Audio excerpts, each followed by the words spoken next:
TED Women, what's up? Not good enough. Hello, TED Women, what is up?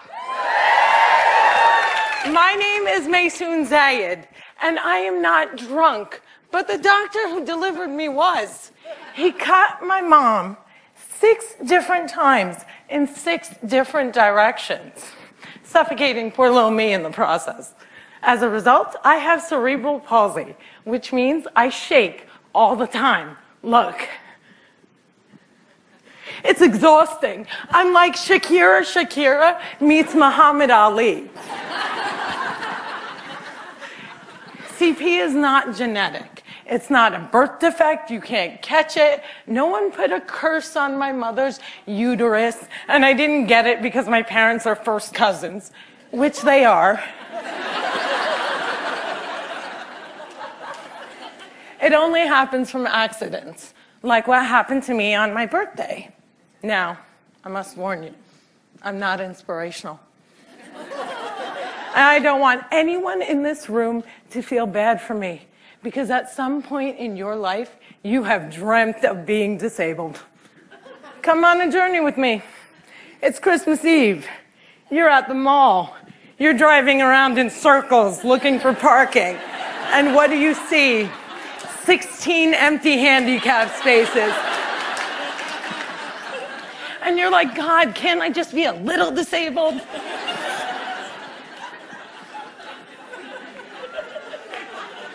Also, I gotta tell you, I got 99 problems and palsy is just one.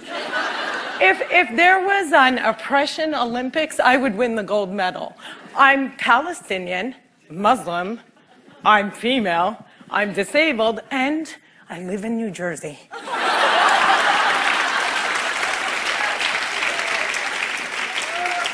If you don't feel better about yourself, maybe you should. Cliffside Park, New Jersey is my hometown. I have always loved the fact that my hood and my affliction share the same initials. I also love the fact that if I wanted to walk from my house to New York City, I could. A lot of people with CP don't walk. But my parents didn't believe in can't. My father's mantra was, you can do it. Yes, you can. So, if my 3 older sisters were mopping, I was mopping. If my 3 older sisters went to public school, my parents would sue the school system and guarantee that I went too. And if we didn't all get A's, we all got my mother's slipper. My father taught me how I walk when I was 5 years old by placing my heels on his feet and just walking. Another tactic that he used is he would dangle a dollar bill in front of me and have me chase it. My inner stripper was very strong, and by the first day of kindergarten, I was walking like a champ who had been punched 1 too many times. Growing up, there were only 6 Arabs in my town, and they were all my family. Now there are 20 Arabs in town, and they are still all my family. I don't think anyone even noticed we weren't Italian.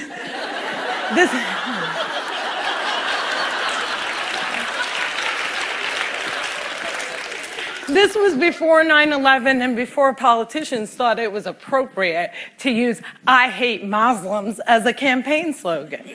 The people that I grew up with had no problem with my faith. They did, however, seem very concerned that I would starve to death during Ramadan. I would explain to them that I have enough fat to live off of for 3 whole months, so fasting from sunrise to sunset is a piece of cake. I have tap danced on Broadway. Yeah, on Broadway. It's crazy. My parents couldn't afford physical therapy, so they sent me to dancing school. I learned how to dance in heels, which means I can walk in heels. And I'm from Jersey, and we are really concerned with being chic. So if my friends wore heels, so did I. And when my friends went and spent their summer vacations on the Jersey Shore, I did not. I spent my summers in a war zone because my parents were afraid that if we didn't go back to Palestine every single summer, we'd grow up to be Madonna.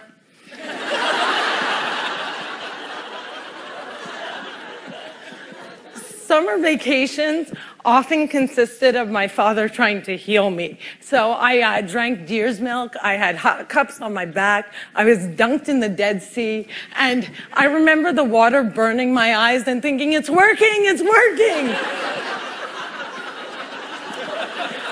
But one miracle cure we did find was yoga. I have to tell you, it's very boring. But before I did yoga, I was a stand-up comedian who can't stand up. And now I can stand on my head.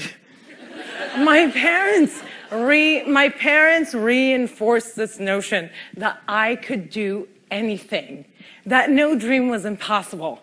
And my dream was to be on the daytime soap opera General Hospital. I went to college during affirmative action and got a sweet scholarship to ASU, Arizona State University, because I fit every single quota. I was like the pet lemur of the theater department. Everybody loved me. I did all the less than intelligent kids' homework. I got A's in all of my classes, A's in all of their classes. Every time I did a scene from The Glass Menagerie, my professors would weep. But I never got cast. Finally, my senior year, ASU decided to do a show called They Dance Real Slow in Jackson. It's a play about a girl with CP. I was a girl with CP. So I start shouting from the rooftops, I'm finally going to get a part. I have cerebral palsy. Free at last. Free at last. Thank God almighty I'm free at last. I didn't get the part. Sherry Brown got the part. I went racing to the head of the theater department, crying hysterically like someone shot my cat, to ask her why. And she said it was because they didn't think I could do the stunts. I said, excuse me, if I can't do the stunts, neither can the character.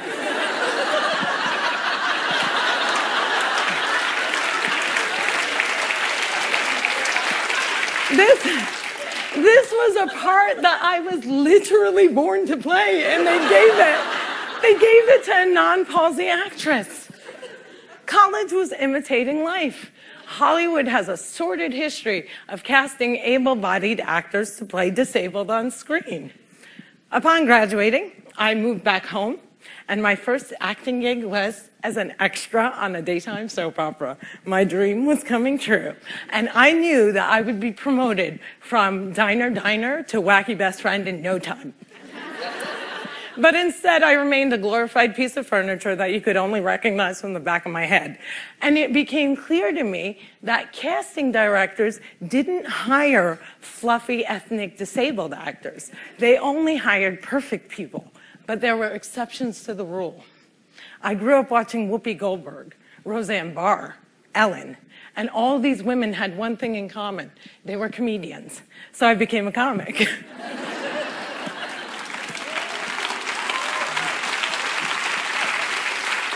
My first gig was driving famous comics from New York City to shows in New Jersey. And I'll never forget the face of the first comic I ever drove when he realized that he was speeding down the New Jersey Turnpike with a chick with CP driving him.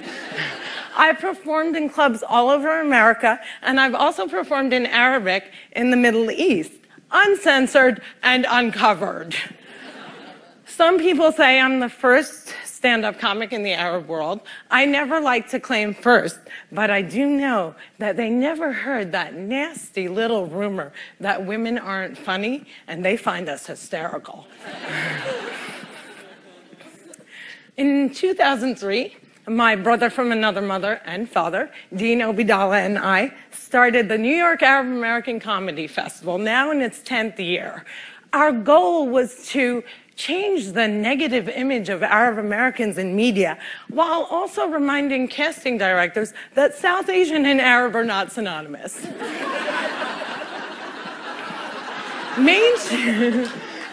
Mainstreaming Arabs was much, much easier than conquering the challenge against the stigma against disability.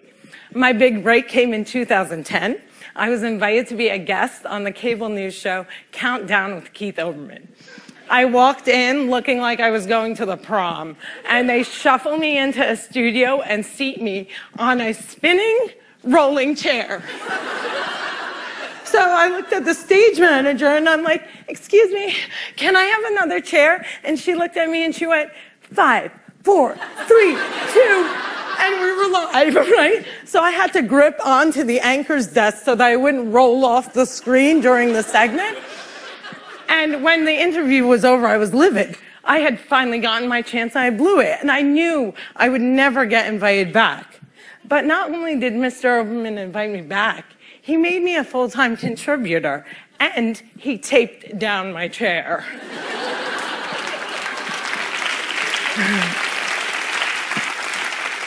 One fun fact I learned while on the air with Keith Oberman was that humans on the internet are scumbags.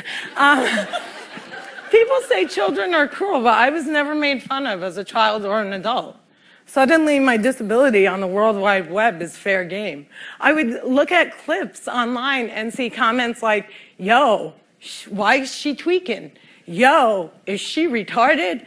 And my favorite, poor Gumby-mouthed terrorist, what does she suffer from? We should really pray for her. One commenter even suggested that I add my disability to my credits. Screenwriter, comedian, palsy. Disability is as visual as race. If a wheelchair user can't play Beyonce, then Beyonce can't play a wheelchair user. The disabled are the largest... Yeah, clap for them, man. Come on.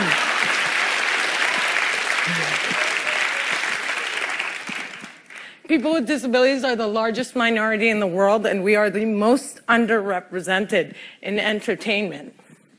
The doctor said that I wouldn't walk, but I am here in front of you.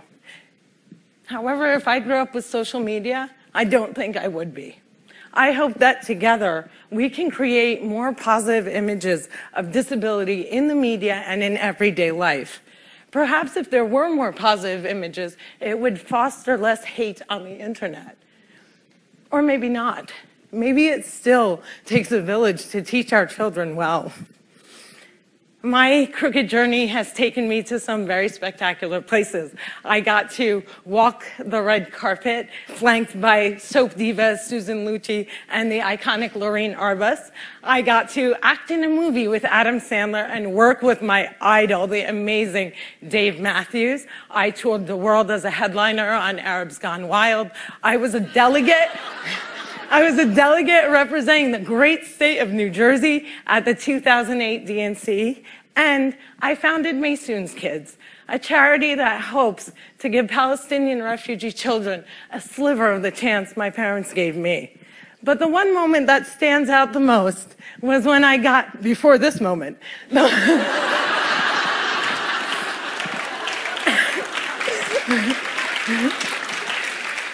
but the one moment that stands out the most was when I got to perform for the man who flies like a butterfly and stings like a bee, has Parkinson's and shakes just like me, Muhammad Ali.